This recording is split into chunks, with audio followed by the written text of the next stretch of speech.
Quando a gente fala de ira, de raiva, de ódio, é impossível não associar tudo isso à internet, né, Rita? Ah, sim, com certeza. Acho que principalmente ira e luxúria, a internet aí é um prato cheio para isso.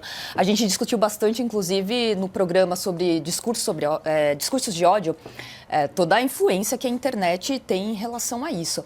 Até porque na internet, além das questões básicas, né, que a gente já falou aqui de anonimato, a gente não vê a outra pessoa, então essas mensagens escritas a gente consegue, né, simplesmente colocar ali e tudo bem, não interessa quem vai ler. Então, a gente sabe que muito dessa raiva acumulada, tem muita gente que usa a tecnologia para extravasar. Uma coisa que eu acho interessante é que quando eu penso em raiva, assim, ela está muito ligada a desejo, também a expectativa e a frustração. O Flusser, naquele livro que eu indiquei lá, desde o comecinho, que é A História do Diabo, ele coloca a ira como a recusa a aceitar as limitações impostas à vontade humana.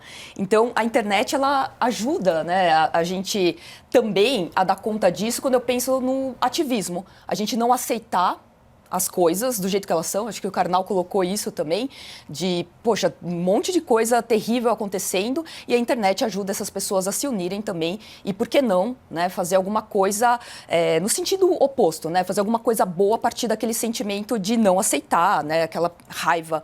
Inclusive, isso é até uma tática de guerra. Se a gente for pensar, os soldados, eles são treinados, né, à base de muito estresse para quando eles chegarem no campo de batalha enfim, terem calma para fazer o que precisa. Então, assim, não pensar nesse sentido, mas, assim, claro, na nossa vida, como que a gente pode manejar isso para coisas boas, né? E falando em discurso de ódio, inclusive, a gente até já fez um programa sobre isso, é super importante falar sobre isso. Mas será que ódio, ira, raiva, irritabilidade, será que é tudo a mesma coisa? A gente perguntou para o médico, psiquiatra e neurocientista Pablo Vinícius, olha só. No nível mais básico, nós temos a irritabilidade. Praticamente hoje, todos os dias, a gente se irrita com alguma coisa, mas aquilo não é capaz de mudar o seu comportamento, não tira a sua razão, logo passa e você segue a vida.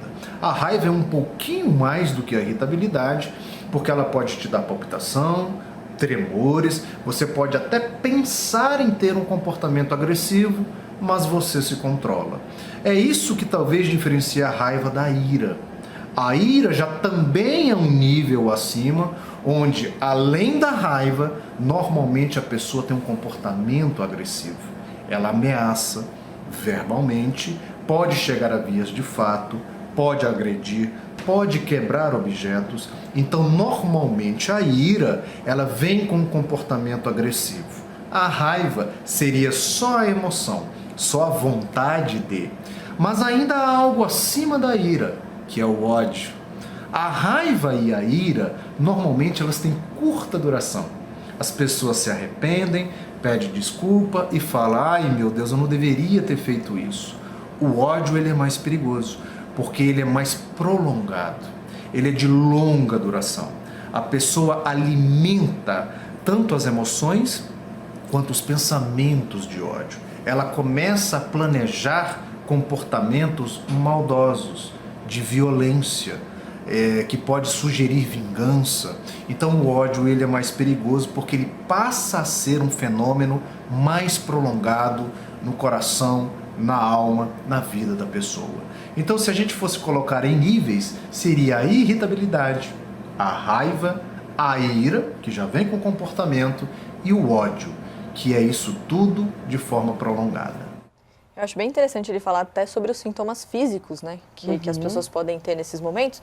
Então seria, por exemplo, aqui a gente tem no nosso irritômetro a irritabilidade aqui, por exemplo, a ira, a raiva, a ira e o ódio é o 360 que a Gabi deu aqui, né? Seria mais ou menos isso. O ódio precisa de história, o ódio precisa ser cultivado. Seu avô atacou a minha avó, o seu pai matou a minha mãe. E eu sou educado para essa raiva, como nós temos em várias regiões do mundo, por motivos religiosos ou políticos ou raciais. Então, nesse caso, é aquele espanto que eu tenho. No Brasil, eu acho que a gente se irrita muito com pequenas coisas, como o trânsito, e se irrita pouco com grandes coisas, como injustiça social.